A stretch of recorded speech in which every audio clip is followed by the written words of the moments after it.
ചെങ്ങും കുറെ നേരമൊക്കെ ഇരുന്ന് മദ്യപിക്കുന്നുണ്ട്. പിന്നീട് അവരും ബാത്റൂമിലേക്കൊക്കെ പോകുന്ന സമയത്ത് അലമാരിക്കുള്ളിലുണ്ടായിരുന്ന ഷെന്നിനെ പുറത്തേക്ക് ഇറക്കിയതിനു ശേഷം ഷെന്നിനോട് തിരിച്ചു പൊയ്ക്കോ എന്നൊക്കെ ലൂ പറയുകയാണ്. പക്ഷെ ഷെന്നിന്റെ ഷർട്ട് മിസ്സിംഗ് ആയിരുന്നു. അതുകൊണ്ട് തന്നെ ആ ഒരു ഷർട്ടൊക്കെ തപ്പിക്കൊണ്ട് ഷെന്നിൻ ലൂ നിൽക്കുമ്പോഴത്തേക്കുമായിരുന്നു ആ ഒരു ഷർട്ട് ഉണ്ടായിരുന്നത് ബാത്റൂമിലാണെന്നുള്ള കാര്യമൊക്കെ അവർ മനസ്സിലാക്കുന്നത്.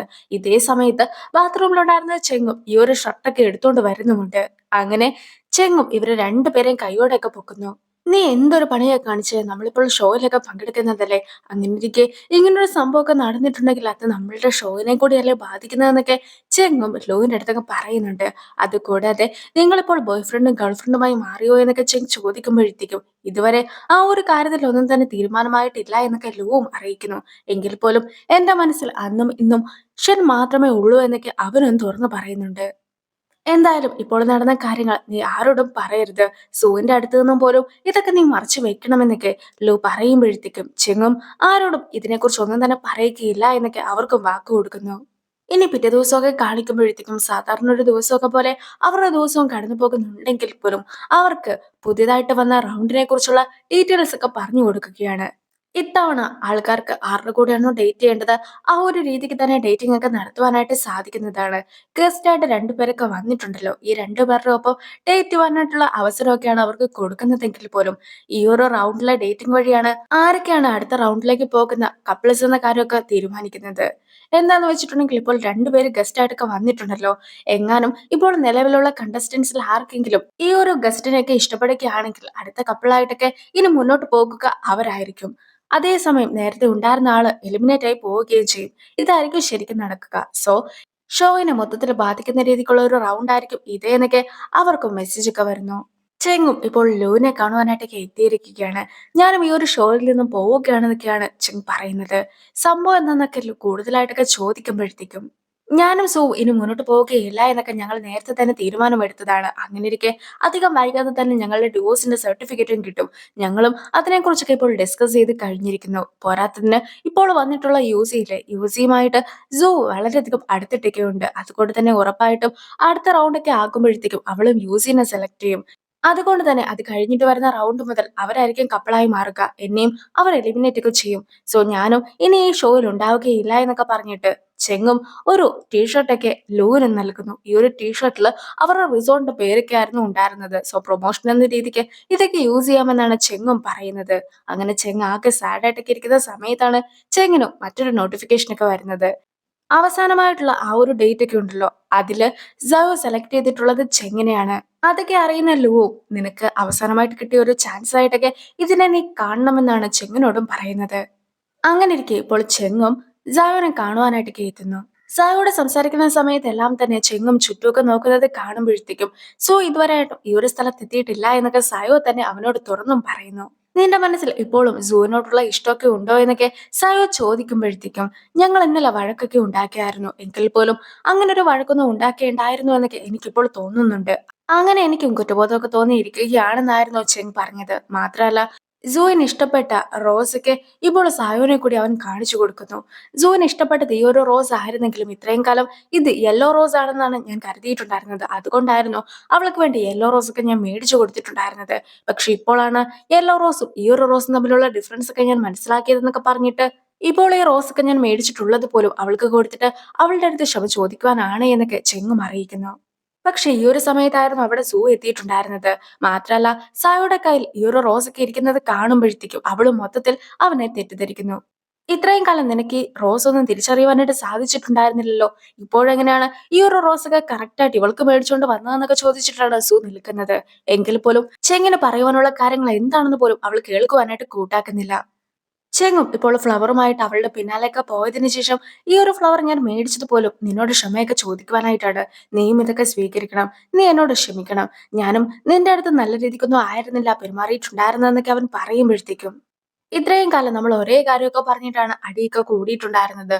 അങ്ങനെ അടികൂടി ഞാൻ മൊത്തത്തിൽ മടുത്തിരിക്കുന്നു. അതുകൊണ്ട് തന്നെ വീണ്ടും നിന്റെ ഒപ്പം ഒന്നിച്ചു പോകുവാനായിട്ട് ഞാൻ താല്പര്യപ്പെടുന്നില്ല. നമുക്കും എല്ലാം തന്നെ ഇവിടം കൊണ്ട് അവസാനിപ്പിക്കാമെന്നൊക്കെ പറഞ്ഞിട്ട് നാളെ കോടതിയിൽ മീറ്റ് ചെയ്യാമെന്നൊക്കെ അവളും അറിയിക്കുന്നു. ചെങ്ങും ഇപ്പോൾ തിരിച്ച് സയോയുടെ അടുത്തേക്ക് എത്തിയിരിക്കുകയാണ്. ഒരിക്കൽ പോലും സൂവിന് എന്താണ് ആവശ്യമായിട്ടുണ്ടായിരുന്നതെന്ന് മനസ്സിലാക്കുവാനായിട്ട് എനിക്ക് സാധിച്ചിട്ടില്ല. ഞാനും തോറ്റുപോയ ഒരു എക്സ് ഹസ്ബൻഡ് ആണ് എന്നൊക്കെ അവൻ പറഞ്ഞ് സ്വയം വേദനിക്കുന്നതൊക്കെ കാണുമ്പോഴത്തേക്കും, ഇത്രയും കാലം നിന്റെ കൂടെ നല്ലൊരു ഫ്രണ്ട് ആയിട്ടൊക്കെ ഞാൻ ഉണ്ടായിരുന്നു. നിന്റെ കൂടെയാണ് ഞാൻ വർക്ക് ചെയ്തതും.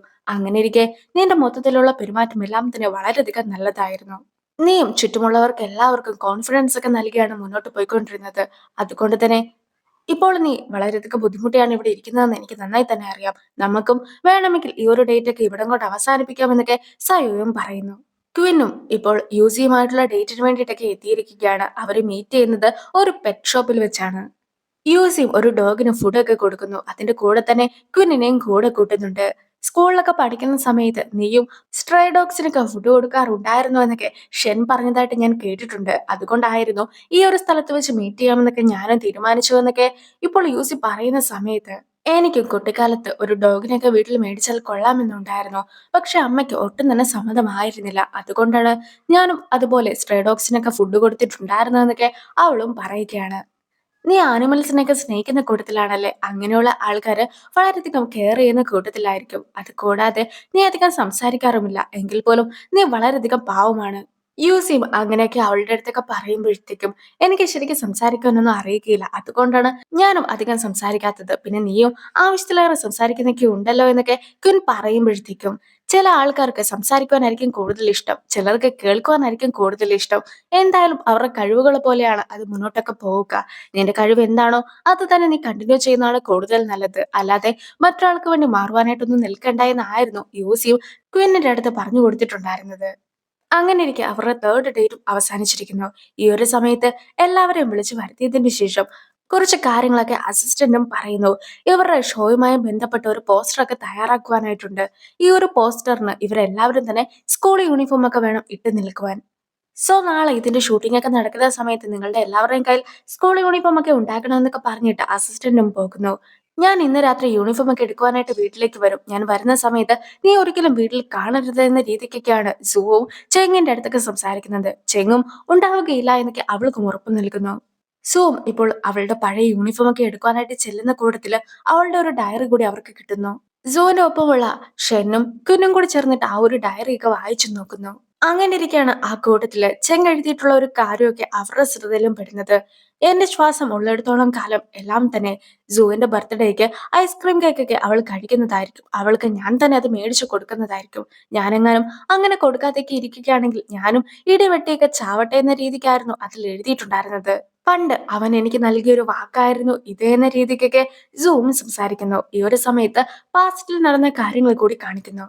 സൂവിന്റെ ബർത്ത്ഡേ ആയിട്ടുണ്ടായിരുന്ന ദിവസം സൂവിന് വേണ്ടിയിട്ട് സ്പെഷ്യൽ ആയിട്ടുള്ള ഐസ്ക്രീം കേക്കൊക്കെ ഇപ്പോൾ ചെങ്ങും ഉണ്ടാക്കിക്കൊണ്ടൊക്കെ വന്നിരിക്കുകയാണ്. അങ്ങനെ അവനും മതിലൊക്കെ ചാടി വരുമ്പോഴത്തേക്കും അവന്റെ തലയ്ക്കും പരുക്കൊക്കെ പറ്റുന്നു. പിന്നീട് അവളും അവന് ബാൻഡേഡ് ഒക്കെ ഒട്ടിച്ചും കൊടുക്കുന്നു. അങ്ങനെ അവർ രണ്ടുപേരും കൂടി ഒന്നിച്ച് ബർത്ത്ഡേ ഒക്കെ സെലിബ്രേറ്റ് ചെയ്യുന്ന സമയത്ത്, എനിക്ക് ശ്വാസം ഉള്ളിടത്തോളം കാലം നിനക്ക് വേണ്ടിയിട്ട് ഞാൻ എല്ലാ ബർത്ത്ഡേക്കും ഐസ്ക്രീം കേക്കൊക്കെ മേടിച്ചു തരുന്നതായിരിക്കും എന്നൊക്കെ അവനും പറയുന്നു. പക്ഷെ ചുമ്മാ അങ്ങനെ പറഞ്ഞാൽ പോരാ, മറിച്ച് നീ എഴുതിയൊക്കെ തരണമെന്ന് അവൾ പറയുന്നത് പ്രകാരം പിന്നീട് അവനും അതൊക്കെ അവൾക്ക് എഴുതിയൊക്കെ കൊടുക്കുന്നു. അവളും അത് അവിടെ ഉണ്ടായിരുന്ന ഒരിടത്തേക്ക് ഒട്ടിച്ചൊക്കെ വെക്കുവാനായിട്ട് ശ്രമിക്കുമ്പോഴത്തേക്കും അത് ശരിക്കും ഒട്ടാതെയൊക്കെ ആക്കുന്നത് കൊണ്ട് തന്നെ അവൻ നെറ്റിയിൽ നേരത്തെ ഒട്ടിച്ചു വെച്ചിട്ടുണ്ടായിരുന്ന ബാൻഡേഡൊക്കെ വെച്ചിട്ടാണ് ഈ ഒരു സ്റ്റിക്കി നോട്ടൊക്കെ അവളും ഒട്ടിക്കുന്നത്. നേരത്തെ അവര് ഭിത്തിയിലൊക്കെയായിരുന്നു അത് ഒട്ടിച്ചു വെച്ചിട്ടുണ്ടായിരുന്നെങ്കിൽ പോലും പിന്നീട് അവളും അതൊക്കെ ഡയറിക്കുള്ളിൽ ആക്കിയിട്ടുണ്ടായിരുന്നു. അങ്ങനെ ഇരിക്കെ ഇപ്പോൾ ഇതുപോലെ വേർപിരിയേണ്ടതായിട്ട് വരുമെന്ന് അന്ന് ഞങ്ങൾ ഒരിക്കലും വിചാരിച്ചിട്ടുണ്ടായിരുന്നില്ല എന്നൊക്കെ സുവും പറയുന്നു. ഒരുപാട് വർഷമായിട്ട് നിങ്ങളുടെ റിലേഷൻഷിപ്പ് ഒക്കെ അറിയാവുന്ന ഒരു വ്യക്തിയാണ് ഞാൻ. അങ്ങനെ ഇരിക്കെ രണ്ടുപേരുടെയും ഭാഗത്ത് തെറ്റുണ്ട് എന്നൊക്കെയാണ് ഞാൻ കരുതുന്നത്. നിന്റെ ആഗ്രഹങ്ങളൊക്കെ വളരെയധികം വലുതാണ്. അത്രത്തോളം വലിയ ആഗ്രഹങ്ങളൊന്നും തന്നെ ചെങ്ങിന് സാധിച്ചു തരുവാനായിട്ട് സാധിക്കുന്നില്ല. സോ നീയും കുറച്ചൊക്കെ ഒന്ന് താഴ്ന്നു വരണം. എന്നാലേ അവനും ഓരോ കാര്യങ്ങളൊക്കെ ചെയ്ത് തരുവാനായിട്ട് കഴിയുകയുള്ളൂ. അതുകൂടാതെ അവനും അവന്റെ മാക്സിമം ഒക്കെ ശ്രമിക്കുന്നുണ്ട്. നിങ്ങൾ വീണ്ടും ഒന്നിക്കുന്നതാണ് ഏറ്റവും നല്ലത്. നിങ്ങൾക്കും അതിന് സാധിക്കുമെന്നൊക്കെ ഷെന്നും പറയുന്നു. നേരത്തെ യൂസിയും ഇതേ കാര്യം തന്നെ ആയിരുന്നു സൂവിന്റെ അടുത്തൊക്കെ പറഞ്ഞിട്ടുണ്ടായിരുന്നത്. സോ സൂവും ഈ ഒരു തവണ ചെങ്ങുമായിട്ടൊക്കെ ഒന്നിച്ച് പോയാലോ എന്നൊക്കെ ആലോചിക്കുകയാണ്. ആ ഒരു സീനോട് കൂടി ഈ ഒരു വീഡിയോ അവസാനിക്കുന്നു. അടുത്തൊരു വീഡിയോ ആയിട്ട് ഇത്രയും വേഗം കാണാം. ബൈ.